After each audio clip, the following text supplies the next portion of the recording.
আসো, আমার ছেলের নাম আরিয়া। আরে আমি শান্ত না।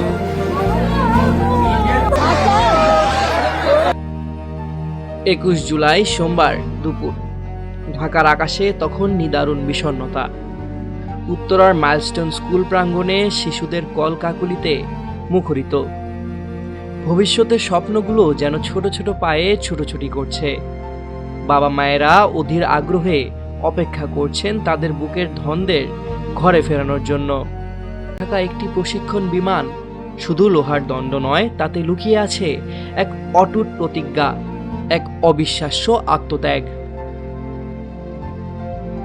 বেলা 1:06 বাংলাদেশ বিমান বাহিনীর F-7 বিজেআই প্রশিক্ষণ যুদ্ধ বিমানটি যখন উড্ডয়ন করল, তখন হয়তো পাইলট ফ্লাইট লেফটেন্যান্ট তৌকির ইসলাম সাগর স্বপ্নেও ভাবেননি এটাই তার জীবনের শেষ উড্ডয়ন।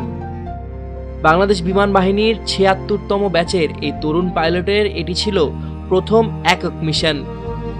নিজের যোগ্যতা প্রমাণের আকাশ ছোঁয়ার এক পরম আকাঙ্ক্ষার প্রতিফলন। মাত্র ১৩ মিনিটের মাথায় বিমানটি নিয়ন্ত্রণ হারাতে শুরু করল। তাকে কন্ট্রোল রুম থেকে বারবার ইজেক্ট করার পরামর্শ দেওয়া হলো। নিজেকে বাঁচানোর সুযোগ ছিল তার সামনে, কিন্তু তৌকির তখন হয়তো ভাবছিলেন তার নিচে থাকা প্রাণগুলির কথা, স্কুলের শত শত শিশুর কথা। তিনি জানতেন প্যারাশুটে ইজেক্ট করলে বিমানটি সরাসরি আবাসিক এলাকায় বা স্কুল ভবনে আছড়ে পড়বে, ধ্বংসযজ্ঞ আরো বাড়বে। যে দৃশ্য এখন চোখের সামনে ভেসে উঠছে তা কোনো কল্পকাহিনী নয়, এ এক চরম বাস্তবতার প্রতিচ্ছবি।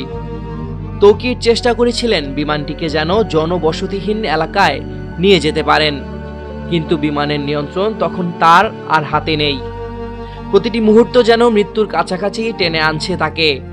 শেষ মুহূর্তে যখন বিমানটি মাইলস্টোন প্রিপারেটরি কেজি স্কুলের ভবনের উপর আছড়ে পড়ল, তখন তিনি হয়তো শেষবারের মতো কিছু করার চেষ্টা করছিলেন। তার শেষ নিঃশ্বাস মিশে গেছে পোড়া কাঠ আর লোহার গন্ধে। নিজেকে বাঁচানোর সুযোগ থাকা সত্ত্বেও তিনি তা করেননি। তার বুকের গভীরে ছিল একটি প্রার্থনা, যেন আর কোনো শিশুর জীবন না যায়। বিমান বিধ্বস্ত হওয়ার সাথে সাথে যেন পুরো উত্তরা জুড়ে নেমে এলো এক ভয়াবহ নীরবতা। এরপরই শুরু হলো আহাজারি আর আর্তনাদ। এক নিমিষে স্কুলের ভবনটি পরিণত হলো ধ্বংসস্তূপে, চারদিকে আগুনের লেলিহান শিখা। যে প্লে গ্রুপের শিশুদের কলকাকুলিতে ভবনটি মুখরিত হতো, সেখানে এখন শুধুই চাপা কান্না আর বিভীষিকাময় আতঙ্ক। মিস, আমার বাচ্চা কই? মোবাইল ফোনে চিৎকার করে কাঁদতে থাকা এক মায়ের আকুতি যেন হৃদয় বিদীর্ণ করে দেয়। শত শত বাবা মা তাদের সন্তানদের খোঁজে দিক বিদিক ছুটে বেড়াচ্ছেন। তাদের চোখের জল যেন যমুনার মতোই বয়ে চলেছে। জাতীয় বার্ন ইনস্টিটিউট সহ বিভিন্ন হাসপাতালে অর্ধশতাধিক দগ্ধ শিশুকে ভর্তি করা হয়েছে। তাদের আর্তনাদ যেন বাতাসের সঙ্গে মিশে এক শোকের মাতম তৈরি করেছে।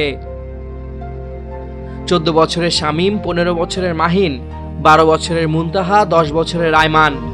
নামগুলো যেন শুধু সংখ্যা নয়, প্রতিটি নামেই লুকিয়ে আছে এক একটি পরিবারের দুঃস্বপ্ন, এক একটি মায়ের অশ্রু ভেজা ফোঁটা। ফ্লাইট লেফটেন্যান্ট তৌকির ইসলাম সাগর, যিনি নিজের প্রথম একক মিশনেই আত্ম উৎসর্গ করলেন, তিনি হয়তো শুধু একজন পাইলট ছিলেন না, ছিলেন এক নীরব প্রহরী। তার আত্মত্যাগ হয়তো হাজারো শিশুর জীবন বাঁচিয়েছে।